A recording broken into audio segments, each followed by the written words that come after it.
Bhagavate Vasudevaya. Om Namo Bhagavate Vasudevaya. Om Namo Bhagavate Vasudevaya.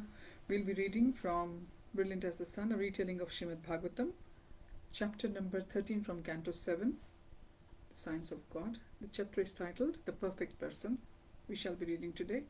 Mukham karoti vachalam pangum langhayate girim yat kripa tamham vande shri gurum deen tarinam parmananda madhavam Shri Chaitanya Ishwaram Hari Om Tat Sat. Yudhishthir shook his head in wonderment. Vanprastha life entails much difficult austerity. Does it become still more difficult in sannyas ashram? Narad smiled. It is not about difficulty, dear Yudhishthir. As I said, one should not accept excessive austerity that disturbs the mind. Only one whose senses are controlled, who is tolerant and fixed in spiritual practice, should accept vanprastha. Such a person will find that the austerities will assist him in becoming free from the last vestiges of bodily consciousness.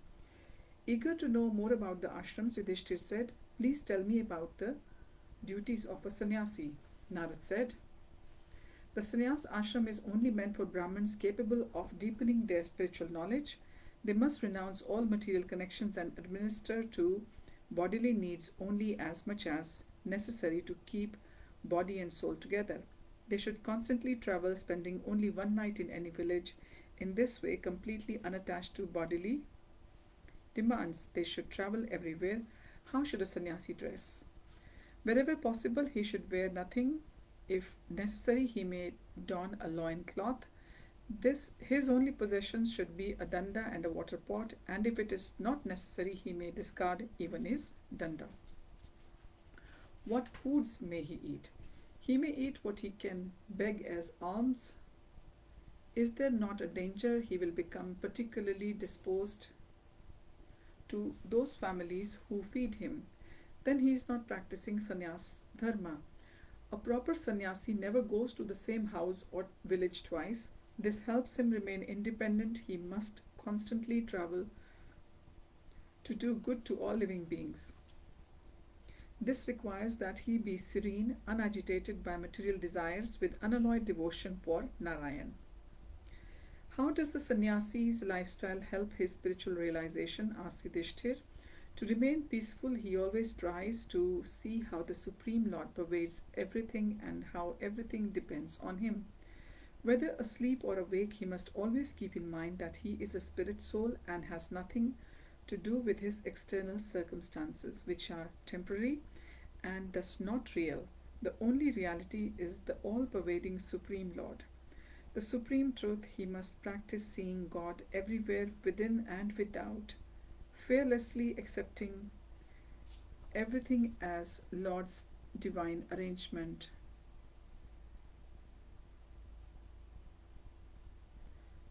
How does a sannyasi behave? Asked Yudhishthir. How can he be recognized? Firstly, he does not read worldly literature or watch mundane drama. Secondly, he does not accept any material remuneration for teaching transcendental knowledge. Thirdly, he does not get involved in contentious arguments.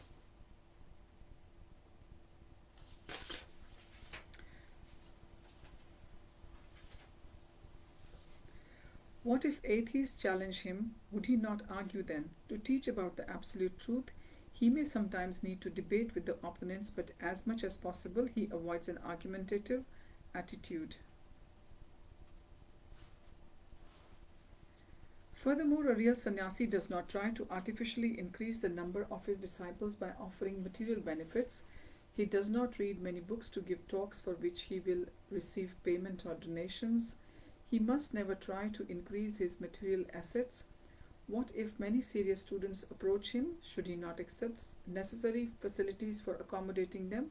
Yes, he can provide shelter to such students, but not for increasing his comfort. Those sannyasis who have attained the highest realization of the absolute truth are free to adopt or neglect the external symbols of sannyas, such as Tridanda and Kamandalu.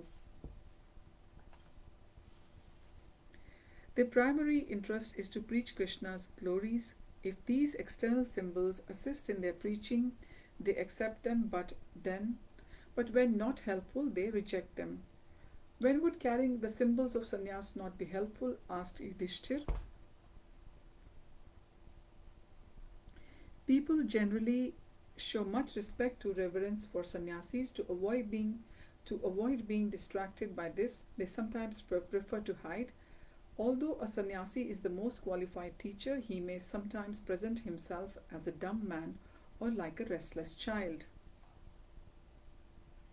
Remembering the great Saint Jadabharat who King Rahugana mistreated, Yudhishthir said, "How can the royal order avoid offending such great personalities if they disguise themselves? Those interested in spiritual realization can recognize them by their behavior, for their conduct is always aimed at spiritual advancement." The sage looked around Yudhishthir's royal court, which with its massive marble pillars, gem-studded walls, and great domed roof was no less magnificent than Indra's. The king and his brothers sat upon jeweled golden thrones with Krishna amid them, appearing like the moon surrounded by stars. They all listened intently as Narad continued. "Hear from me the ancient history of how King Prahlad recognized and conversed with a great saint who had adopted the Python vow." "What is that?" asked Yudhishthir. "Just like a python will lie in wait for its prey and eat whatever comes its way, saints who adopt this vow lay down in one place for years and will only eat whatever comes to them without endeavor." Prahlad rose from his throne. "I hope this matter has been resolved to your satisfaction." Hayagriva and Namuchi eyed each other up, and then both saluted their king. "I am satisfied with your decision, my lord," said Namuchi. "I too, master," added Hayagriva. "Good." Prahlad turned and signalled to his 4 chief ministers. The 5 of them retired to Prahlad's inner chambers. Sitting down, he took off his crown and sighed. "My dear friends, I am tired of constantly educating between my ambitious and proud generals. I long for the association of Krishna's saintly devotees." One minister said, "It's rare that a saint comes to our city." "That's the problem," sighed Prahlad. "Without their association, how will I ever advance in my spiritual realization? I long to learn more about the character of true saints. Why don't we go on a tour of the universe, just the 5 of us?" said another of his ministers. "Many saints live on the Kaveri river bank, which runs down the Sahya mountains. It's not very far from here, so it's a good place to start our tour. This will allow you to study the nature of advanced saints." They all turned excitedly to him. "Excellent idea." Prahlad thanked his minister and rose. "Please, all of you, make arrangements at once. I wish to leave first thing tomorrow morning."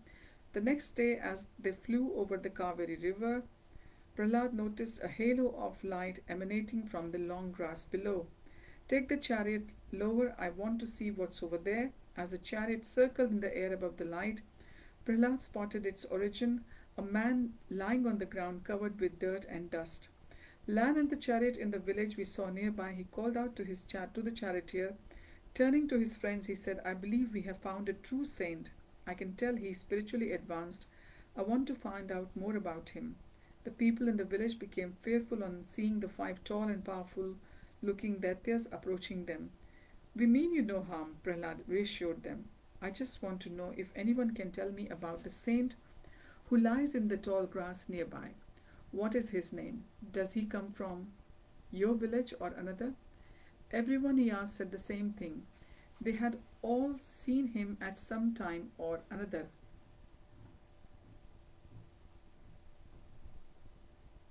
But no one could recognize him.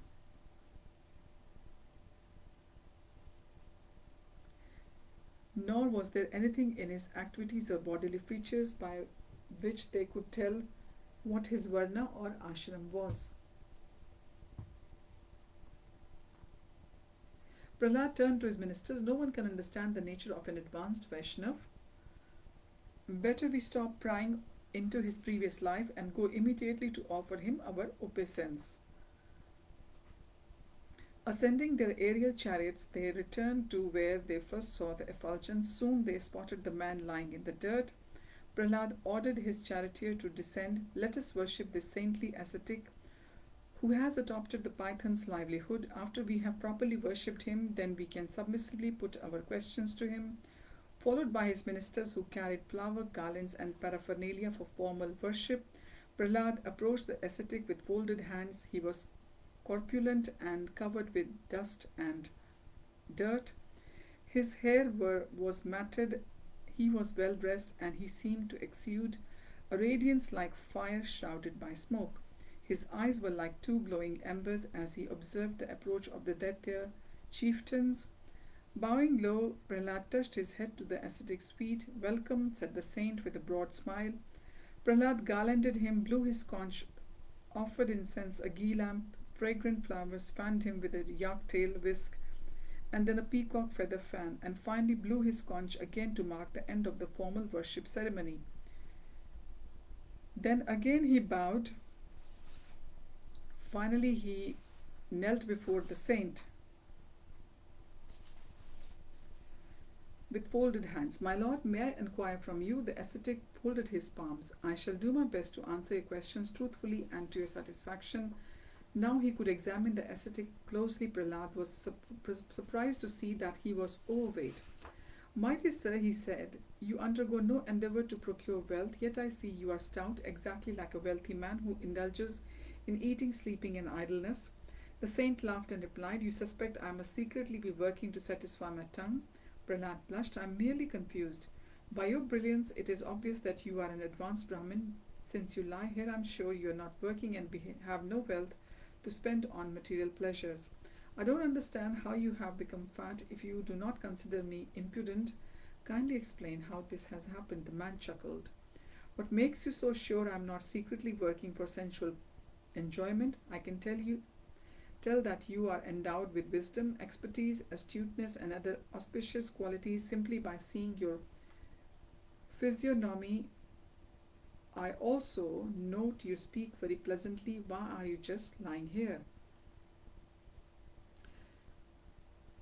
The ascetic smiled. He carefully examined his visitor. Although Prahlad displayed a powerful body and features distinct to the Daitya race, his face and gentle speech spoke of his refinement and wisdom, unlike others of his kind. "You must be the foremost of the demon race, the famous King Prahlad," he said. Prahlad looked surprised. "How can you tell, since I have removed all my royal insignia?" "Any civilized man advanced in transcendental realization can recognize you. For some reason you could for the same reason you could recognize me. Devotional service gives us a pure vision by which we can understand another's character without difficulty. People who act for Krishna's pleasure are different from those who work for their gratification." "Please explain the difference," said Prahlad. "The all-opulent Supreme Narayan is predominant in the heart of pure devotees like you." "Is the Lord not in everyone's heart?" "Both the devotees and non-devotees," said Prahlad. "Yes, but pleased with his devotee, he dissipates their ignorance just as the sun drives away the darkness. So they are always aware of him. Thus his devotees are wise. The non-devotees he inspires according to their desires." "Although you know everything, I shall try to answer your questions according to what I have heard from the authorities. I am prepared to break my vow of silence for your sake, for your association will purify me." The saint paused. Prahlad could tell he was reflecting, so he waited patiently. Then, letting out a long sigh, the ascetic said, "Please listen to how I have finally become materially detached. Like all conditioned souls, I had many material desires. No matter how hard I strived and how many births I took in various bodies, I could not get any satisfaction. As you know, Prahlad, having attained the human form of life, it is not a good idea to work for the satisfaction of our senses. Such work keeps us in the evolutionary process whereby we take birth in one species after another. After moving through all the lower life forms, one eventually gets a human body again. But if we act for sense gratification, we again descend into the lower species in our next birth. If in human life we act religiously, we can ascend to the heavenly planets. If we act in mixed ways, we may get another human birth. And if we cultivate transcendental knowledge, we can obtain liberation. Better strive for liberation." "Prahlad, did you know that material life is also called Pavarga?" "Yes, I have heard that term." "Do you know what it means?" The Phonetic syllables of the word represent the 5 different states of material suffering. Pa stands for parishram, which means hard work. Some say that the first syllable pha represents phena or foam from the mouth. For example, sometimes we see a horse foaming at the mouth with heavy labor. Va or ba represents vyarthata or disappointment. The point is that despite so much endeavor, we will be disappointed. Some say the syllable ba represents bhai or fear. We are always fearful in material life. Since we do not know what will happen next, the final syllable ma represents mrityu or death. Negating these 5 types of suffering equates to liberation from the punishment of material existence. That's right, said the ascetic. We suffer all these miseries because we use our human form of life to pursue sex pleasure. We think sex and everything associated with it will make us happy, but it causes our suffering. Knowing this, I have stopped all worldly activities. Real happiness is achieved on the spiritual platform when one abandons the attempt to secure worldly enjoyment and engages instead in spiritual life. Knowing this, I lie here having retired from all activity. If we identify with our bodies, forgetting our spiritual self-interest, we will continue to be attracted by worldly enjoyment and suffer the miseries of material existence. Prahlad said, how is it we forget our real self-interest? The ascetic looked past Prahlad, where a deer stood with its ears raised, sniffing the air. Suddenly it bounded away. He said, did you see that deer? It was looking for water. There is a small pond just a few feet from where it stood, but it is covered by grass. Unable to see the water, the deer went looking somewhere else. Similarly, the conditioned soul cannot see that Krishna resides in his heart.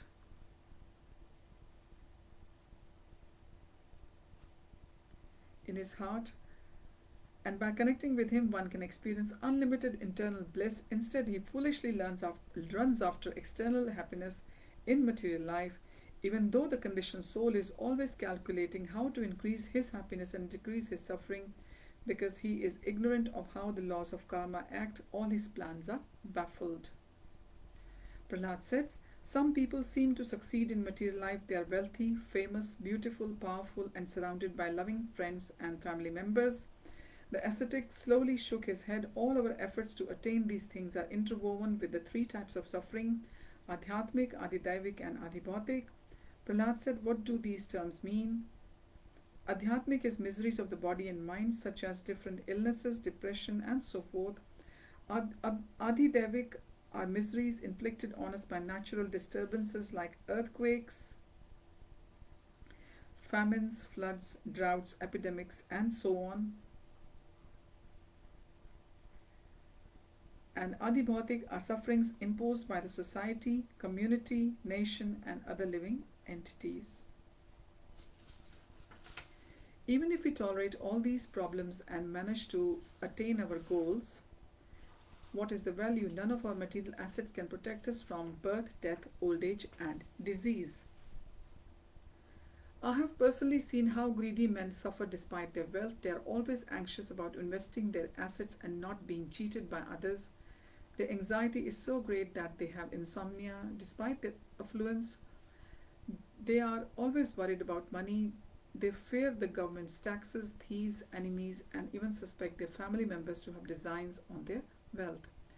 They see even animals and birds as potential threats to their security, and they worry what they may make a bad investment that will result in losses. Know this, Prahlad, the craving for prestige, illusion, fear, anger, attachment, excessive labor, and even poverty. That is why intelligent men give up this desire. Who taught you this? Asked Prahlad. I had 2 excellent teachers, the bumblebee and the python. The bumblebee taught me to satisfy only with a little, and from the python I learned to stay in one place and not move. Neither bees nor pythons speak, so how did they teach you? I saw how bees work so hard to make honey, but it is forcibly taken from them. Money is like honey to people. Although we work hard to make more and more, we are then harassed by the government or by thieves and enemies, and it is taken from us, sometimes even at the cost of our lives. Seeing this, I have learned not to be attached to accumulating more and more money. Similarly, I saw pythons lying in one place for many days. No prey may come by for a long time. Still it lies patiently until something to eat comes its way. Seeing this, I also decided to lie here and wait for food to come my way without my endeavor. I may get nothing to eat for many days, but I remain unagitated and wait patiently. When I finally get some food, I am satisfied with whatever it is. Sometimes I eat only a small quantity, and sometimes I get a lot. Some tasty and at other times stale. Sometimes the people who give me food are respectful, while others are rude and throw it my way. Sometimes people bring me food during the day and the other times at night. Thus I survive on whatever comes to me without my endeavor. Prahlad said, I see you are wearing a shirt made of fine linen and your dhoti is made of good silk. Since you make no personal endeavor, how did you get such good quality cloth? The ascetic smiled. I wear whatever is readily available. Sometimes people give me linen, silk or cotton. Other times I use the tree bark or discarded deer skin. I am satisfied with whatever comes to me by the will of destiny. It is like this with all things. Sometimes I lie here on the bare earth. Sometimes the trees shed their foliage and I lie on the bed of leaves. In spring the grass grows and the earth is soft. It becomes hard like stone in winter. Sometimes a prince or king will take me to his palace and give me a first-class bed with pillows. I remain satisfied in all situations, meditating on how all souls are obliged to accept their circumstances according to the will of Providence. Please share your thoughts on this, said Prahlad. Providence dictates that our next birth will be, and according to the birth we take, we will be either on the bare ground or in first-class rooms. For example, if you are born as an animal, you will be obliged to lie on the ground, and if you take birth as a king, you will lie on first-class beds. The facilities we have are not under our control but given to us by the supreme will. Yes, very true, said Prahlad. Pray tell me, do princes and kings frequently host you? Oh yes, I have often been nicely bathed, smeared with sandalwood bulb, dressed in fine garments and ornaments, and garlanded with fragrant flowers. Then I have travelled like a king on the back of an elephant or a chariot or horseback. Then again people have sometimes ripped my clothes from me and forced me to walk naked like one possessed by a ghost. Prahlad gasped. People have been so cruel. Did you curse them? The ascetic shook his head. People have different mentalities, and it is not my business to either praise or criticize them. I only desire everyone's welfare and pray they may become happy in Krishna consciousness, either by attaining super soul realization or better still, pure devotion to Krishna. Prahlad said, most people favor those who treat them well and hate those who mistreat them. It's not easy to remain equally disposed to everyone. How have you managed it? The yogic method is to invest the mental concoctions of good and bad into the mind and then invest the mind into the false ego, which we invest into the total material energy. This, my dear king, is how yogis fight false discrimination. I'll read that again. The yogic method is to invest the mental concoctions of good and bad into the mind and then invest the mind into the false ego, which we invest into the total material energy. This, my dear king, is how yogis fight false discrimination. Prahlad's brow puckered. I'm sorry, but I do not understand what you mean. The ascetic laughed. Sorry, I forget that not everyone understands the yogic process. Let me explain in lay terms. If I think something is good or bad, this is only my mind's view. Someone else may have a different idea, and from Krishna's point of view, it is all his energy, neither good nor bad. Where has my mind come from? From the material energy. Contemplating like this, I realize that good and bad are all impermanent distinctions, therefore false. Just because my mind has come from the material energy, why does that make its assessments false? Asked Prahlad. The saint replied, it is false because it is temporary. The material energy is temporary, as is anything coming from it. Under certain circumstances, my mind will judge something as good, but that is not a permanent truth.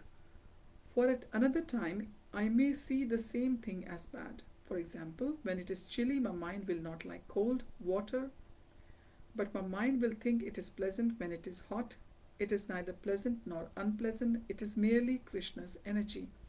Similarly, sometimes my mind thinks fine garments are good, and at other times will lament because my clothes were taken. It is all circumstantial and unreal. Can you see what I mean? Yes, I think so. For example, my mother would take off my clothes to bathe me, so in that circumstance it was good. Similarly, those who perform human sacrifice dress and garland their victim, so under such circumstances it is bad. Exactly, said the saint. Something being good or bad is temporary. It's hard to remember that in our day-to-day lives, said Prahlad. Yes, it is, said the saint. Only one who knows the difference between matter and spirit